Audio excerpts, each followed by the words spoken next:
le centre pénitentiaire de Rennes. Derrière cette porte vivent des femmes que nous avons enfermées. Le seul en France à n'abriter que des femmes. Entre ces murs, 140 ans d'histoire de prison et d'expérimentation au féminin. Oui, des querelles, oui. Ça en arrive même aux mains parfois. Oui, des bagarres. Oui. Violence, inconfort, comme dans les prisons pour hommes.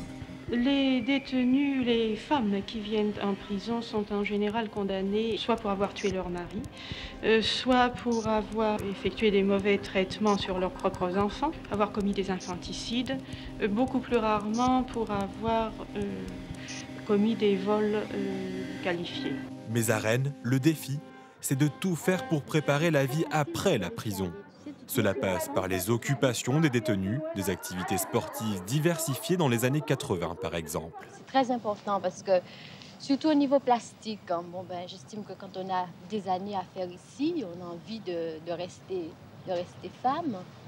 Et puis, ma foi, de se maintenir, de rester en forme, d'avoir une bonne musculature. Activité pour l'esprit aussi, avec des auteurs invités. Mais alors là, je ne sais pas comment vous le lisez, moi je le lis à petite dose. Ah oui, vous aussi, ah oui, surtout. Faut savourer. En plus, comme il bien écrit sûr. en prose, donc... Tout à fait. Mais la réinsertion, ça passe surtout par les liens avec l'extérieur.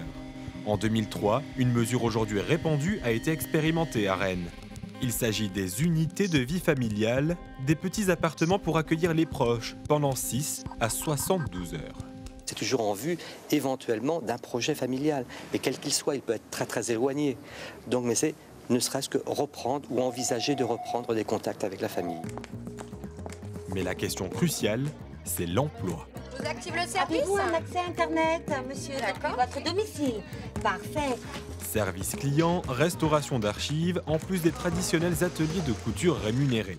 Et cet argent vous sert à quoi? À payer les parties civiles, nos cantines, nos vêtements.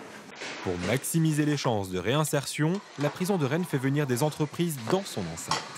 Quand je travaille là, je ne pense pas à la prison. Ça m'évade un peu, quoi, comme on dit, dans la tête.